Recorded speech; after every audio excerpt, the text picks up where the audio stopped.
Hello everyone, students. Today I have brought active passive voice for you. मैं इस topic पर ऐसे tricks बताऊंगा जिसकी मदद से आप आसानी से एक्टिव से पैसिव बना सकते हैं। एक्टिव टू पैसिव बनाते समय दो बातों पर आप ध्यान रखेंगे। फर्स्ट वन, आपका एक्टिव सेंटेंस का ऑब्जेक्ट कौन है, क्रिया का ऑब्जेक्ट कौन है, जिसे आप पैसिव में सब्जेक्ट बना लेंगे। दूसरा, उसका वर्ब किस टेंस में आ रहा है, उस टेंस के अनुरूप उसके कोरेस्पॉन्डिंग पैसिव में उसको चेंज कर लेंगे। आइए इन बातों के आधार पर हम लोग शुरू करते हैं active to passive.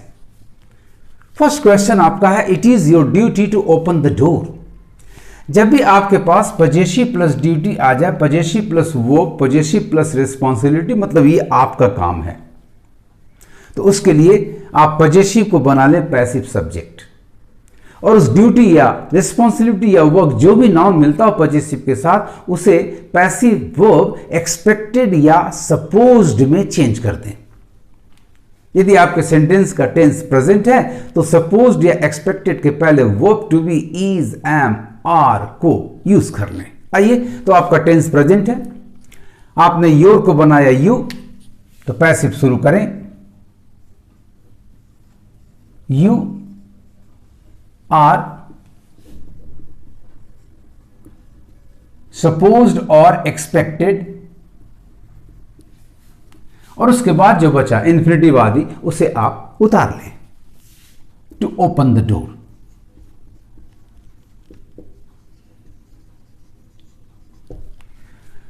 It is your duty to open the door.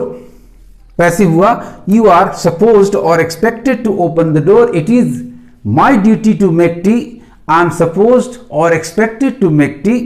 It is her duty to shut the door, she is supposed or expected to shut the door. It was your duty to post the letter. अब यहां past आ गया, तो you were supposed or expected to post the letter. Now let us come to question number 2. Who did call you a fool? ध्यान से देखें, आपका question WH word से है। who के बाद सीधे वर्ब आ रहा, did call, तो हु को आप चूंकि नॉमिनेटिव है इसे पैसिव में ऑब्जेक्ट बना लीजिए, और आपका यू जो ऑब्जेक्ट है ये बाय के साथ चला जाएगा एजेंट बनकर। तो हु का ऑब्जेक्टिव दो होता है, एक हु इटसेल्फ और दूसरा होम। याद रखना है, यदि आप होम का प्रयोग करते हैं तो आपका agent showing preposition by front पे आना चाहिए, और यदि हु का प्रयोग करते हैं पैसिव में तो बाय लास्ट में जाना चाहिए। क्रिया आपकी डिड कॉल है, तो पैसिव में ये वॉज या वर plus main verb number 3 called हो जाएगा। आइए इस आधार पर शुरू करते हैं। तो आपका पैसिव हुआ पहला, यदि हु लेते हैं आप, हु, अब ये बनेगा सब्जेक्ट पैसिव का, तो इसके अनुसार वर का प्रयोग करेंगे। हु वर यू, कॉल का एमबी नंबर 3 हो जाएगा कॉल्ड। ऑब्जेक्टिव कॉम्प्लीमेंट उतार लें आप, और बाय को सबसे लास्ट में रख दें। तो आपका who did call you a fool का पैसिव हुआ who were you called a fool by. दूसरा भी इसका हो सकता है, यदि आप हुम लेते हैं तो बाय का प्रयोग फ्रंट पे कर दें, बाय हुम, बाकी सब रहेगा same. Were you called a fool. Who were you called a fool by? By whom were you called a fool? Question words जितने भी हैं उनमें से who और when, whom और when ही फ्रंट पर प्रीपोजिशन लेते हैं, बाकी सारे के सारे क्वेश्चन वर्ड्स प्रीपोजिशंस को एंड में लेते हैं। एंड प्रीपोजिशन वाला क्वेश्चन वर्ड आपका यहाँ हु है, हु से बनाया तो बाय लास्ट में, और हुम से बनाया तो हु, होम के पहले बाय का प्रयोग हुआ। Now come to question number 3, I remember my father taking me to the zoo. यहां ध्यान दें, आपके द्वारा फादर को याद नहीं किया जा रहा है, बल्कि उस इवेंट को याद कर रहे हैं आप जो चिड़ियाघर ले जाने का काम हुआ, यानी आपका ये एक्शन स्ट्रेस किया जा रहा है, इसी को पैसिव होना चाहिए। तो ऐसी स्थिति में जो सब्जेक्ट और वर्ब दिया उसको एज इट इज आप ले ले, तो पैसिव आपका बनेगा आई रिमेंबर। I remember.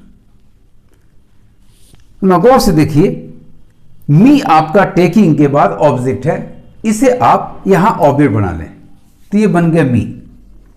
अब गौर से देखें, आपके क्रिया का सब्जेक्ट आई और क्रिया का ऑब्जेक्ट मी। जब भी सब्जेक्ट और ऑब्जेक्ट एक ही व्यक्ति हो, एक ही पर्सन हो, तो ऑब्जेक्ट हमेशा रिफ्लेक्सिव प्रोनाउन होता है, यानी आपका मी की जगह पर यहां माई सेल्फ होना चाहिए। अब बिल्कुल सही आ गया, आई रिमेंबर माई सेल्फ। अब टेकिंग क्रिया जो एक्टिव है इसको पैसिव करें तो ये कंटिन्यूअस फॉर्म में है, तो पैसिव में बीइंग का इस्तेमाल कर दें। आई remember my self being taken. कहां? तो टू द जू।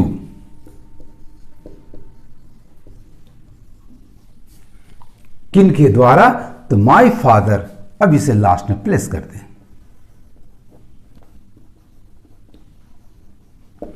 I remember myself being taken to the Jew by my father।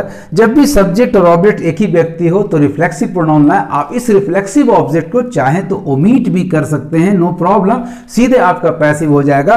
I remember being taken to the Jew by my father। तो जब भी आपका एक्शन पार्टिसिपल हो और उसे पैसिव में चेंज करना हो तो सब्जेक्ट प्लस वर्ब को एज इट इज ले लें, इसमें कोई परिवर्तन ना करें। उसके बाद में ऑब्जेक्ट डालें। यदि ऑब्जेक्ट डिफरेंट है तो उसको रखना है, यदि सेम है तो उसे रिफ्लेक्सिव में हमको लाना है या उसको ओमिट कर देना है। और तब पार्टिसिपल को, प्रेजेंट पार्टिसिपल को, आईएनजी वाले फॉर्म एक्टिव वर्ब को बीइंग प्लस मेन वर्ब 3 करके पैसिव कर लेना। अदर वर्ड्स एडवर्ब्स हैं तो लाइए टू द जू, और तब जिनको आप याद कर रहे हैं ऐसा करते हुए उनका प्रयोग आप बाय के साथ कर दें। Hence the sentence I remember myself और I remember being taken to the zoo by my father. Very simple, very easy. Now come to question number 4।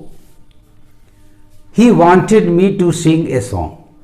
अब सोचिए कि किस एक्शन पर यहां जोर दिया जा रहा है, किस एक्शन का इंपॉर्टेंस है, जिस पर जोर हो, जिसका इंपॉर्टेंस हो, उसी को आप पैसिव करें, बाकी को नहीं। तो ही वांटेड मी, इसको पैसिव करने की जरूरत नहीं क्योंकि इंपॉर्टेंस इसका नहीं, बल्कि वो क्या चाहता था?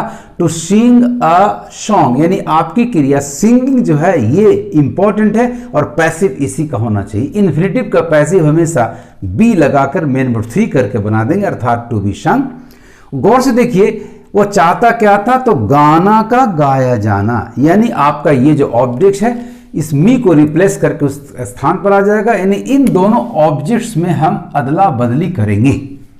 अ सॉन्ग आ जाएगा वांटेड के बाद और मी चला जाएगा लास्ट में बाय के साथ, और इन्फिनिटिव वर्ब टू सिंग को हम पैसिव कर देंगे be plus main verb number 3 के रूप में। आइए शुरू करते हैं इसको बनाना। तो सबसे पहले आप he wanted, he expected, he wished को बिना छेड़े जैसा है वैसा ही ले लें। तो ही वांटेड को आप अपनी जगह पर रखें। ही वांटेड आपका ऑब्जेक्ट है सिंग क्रिया, जिसका इंपॉर्टेंस यहां दिया जा रहा है, जिसको इंपॉर्टेंस यहां दिया जा रहा है उसको आप ले लें पैसिव। वॉइस के सेंटेंस में ही वांटेड अ सॉन्ग। अब आपको क्रिया टू सिंग को पैसिव करनी है, तो टू के बाद be plus main verb number 3 कर दें। टू बी संग, किसके द्वारा? तो मी को एजेंट बनाना है, बाय मी। तो पैसिव हो गया स्टूडेंट्स। कभी भूल के ना करें I was wanted to sing a song by him, जो कि नॉर्मली आप कर देते हैं, नॉर्मली आपको सिखलाया जाता है। ऑलवेज ध्यान दें किस तरह का सेंटेंस है, उसको कैसे पैसिव होना चाहिए। So he wanted a song to be sung by me. He wanted a song to be sung by me. Now come to question number 5। I saw him opening the box. अब यह importance किसका है ये देखिए इस sentence में। Him का importance नहीं है बल्कि ओपनिंग द बॉक्स का इंपॉर्टेंस है। सो ही वॉज सीन ऐसा यूज नहीं करना है। एक्चुअली आई सॉ को चूंकि इंपॉर्टेंस इसका है तो इसे और उसे इंटरचेंज कर देना है, यानी द बॉक्स हिम के जगह, और हिम बाय के साथ लास्ट में प्लेस कर देंगे। अब रहा आपका ओपनिंग प्रेजेंट पार्टिसिपल है, इसे बीइंग लगा करके पैसिव फॉर्म में चेंज कर देंगे, हमारा पैसिव सेंटेंस रेडी हो जाएगा। तो आइए शुरू करते हैं। आई शॉ में कोई चेंज नहीं करना है। आई शॉ किसे खुलते हुए देखा, तो बॉक्स को। आई शॉ द बॉक्स। क्या हो रहा था बॉक्स के साथ, तो खोलने का काम कंटिन्यूअस फॉर्म जा रहा है, तो बीइंग का प्रयोग कर दें।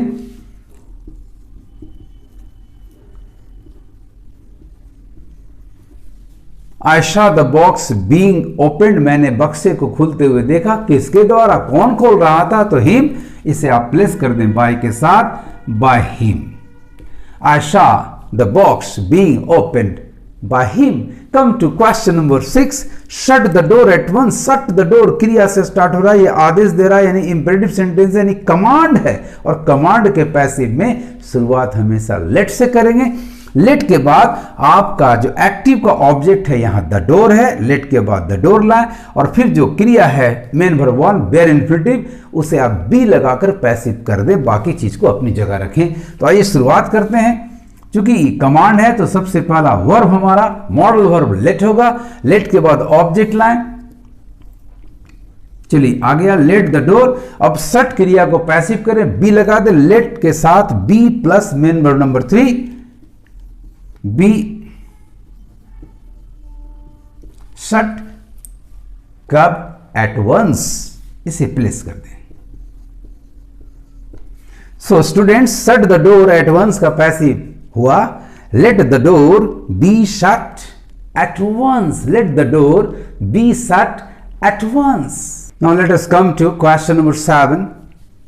Please help me now. ये एक इंपेरेटिव सेंटेंस है, क्योंकि इसमें प्लीज लगा हुआ है तो ये रिक्वेस्ट है। जब भी रिक्वेस्ट हो तो उसके पैसिव में आप शुरुआत करें यू आर रिक्वेस्टेड टू, और उसके बाद जो बचा हुआ है प्लीज के जगह पर आपने लाया यू आर रिक्वेस्टेड टू, और बाकी को उतार लें। तो पैसिव आपका बिल्कुल आसान है स्टूडेंट्स। प्लीज के स्थान पर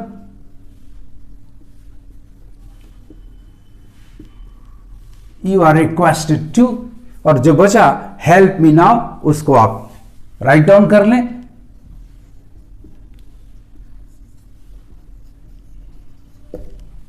तो प्लीज हेल्प मी का पैसिव हुआ you are requested to help me. Please help me now का पैसिव हुआ you are requested to help me now. The next one number 8 is how many books did he buy. आपके इस sentence में देखिए how many books, ये आपका object है और ये आपका सब्जेक्ट है। ये पैसिव में पैसिव सब्जेक्ट हो जाएगा, और चूंकि क्वेश्चन वर्ड के साथ है तो फ्रंट पे ही रहेगा, और आपका ये सब्जेक्ट एजेंट बनकर बाय के साथ लास्ट में चला जाएगा। तो आइए शुरुआत करते हैं पैसिव हाउ मेनी बुक्स।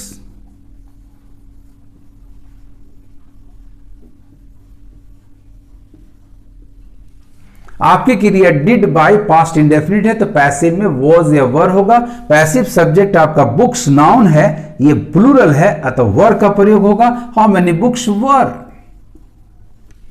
और बाय क्रिया का main verb 3 past participle form होगा bought. How many books were bought. अब बचा आपका सब्जेक्ट ही, इसे एजेंट बना दें बाय हिम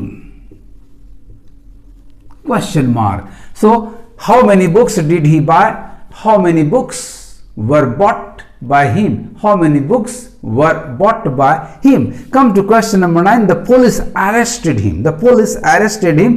आपका सब्जेक्ट है the police, ऑब्जेक्ट है him। him से आप शुरुआत करेंगे नॉमिनेटिव बनाकर ही करके, और arrested क्रिया चूंकि पास्ट इंडेफिनिट है तो पैसिव में was ही के अनुसार was arrested होगा। अरेस्ट करने का काम पुलिस का ही होता है, पब्लिक अरेस्ट नहीं कर सकती, पब्लिक केवल कैच कर सकती है। तो जब एजेंट आपका वेल नोन हो और अपने प्रोफेशन से जुड़े काम को करता हो तो बाय प्लस एजेंट देने की आवश्यकता नहीं होती है। सो आपका राइट पैसिव होगा ही was arrested by the police की जरूरत यहाँ नहीं है। फिर भी यदि सारे ऑप्शंस में बाय द पुलिस होगा तो हमें एक ऑप्शन का सिलेक्शन करना है विथ बाय द पुलिस।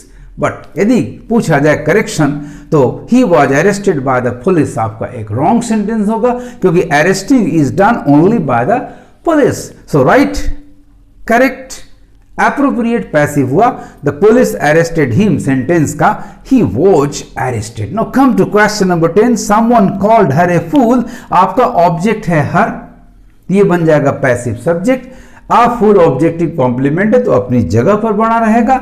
क्रिया आपकी कॉल्ड पास्ट इंडेफिनिट है तो शी के अनुसार वॉज प्लस एमबी नंबर 3 हो जाएगा। समवन एक इंडेफिनिट पर्सन है, जब भी एक्टिव वॉइस का सब्जेक्ट इंडेफिनिट पर्सन हो, समवन, समबडी, एवरीबडी, एवरीवन, इस तरह से, तो आप बाय के साथ उसे ना लाएं। फिर भी यदि आपके सारे ऑप्शंस बाय समवन है तब तो फिर एक का सिलेक्शन करना है। आइए सही पैसिव हम बना लेते हैं इसका। हर आपका सब्जेक्ट होगा, कॉल्ड का पैसिव हो जाएगा watch called,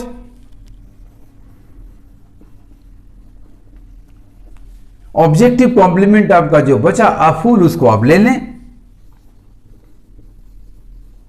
she was called a fool, she was called a fool by someone is not possible. इस तरह से स्टूडेंट्स आप एक्टिव से पैसिव जब भी मूव करें तो दो बातों का ध्यान रखें। एक्टिव वॉइस के सेंटेंस में जो ऑब्जेक्ट है उसे पैसिव सब्जेक्ट बनाना, सबसे पहले पकड़ें ऑब्जेक्ट को, उसके बाद क्रिया के टेंस को देखें, उसके कोरिस्पॉन्डिंग पैसिव फॉर्म क्या होंगे उसको दिमाग में आप ले आएं और आराम से पैसिव कर दें। जब भी आपका एक्टिव वॉइस का सब्जेक्ट वेल नोन पर्सन हो, प्रोफेशनल हो और प्रोफेशन से जुड़ा काम करता हो तो बाई प्लस एजेंट की आवश्यकता नहीं है। यदि आपका एक्टिव वॉइस का सब्जेक्ट इंडेफिनिट पर्सन हो तो उसे भी बाई के साथ लाने की जरूरत नहीं है। आज इतना ही। Best of luck. Thank you for watching.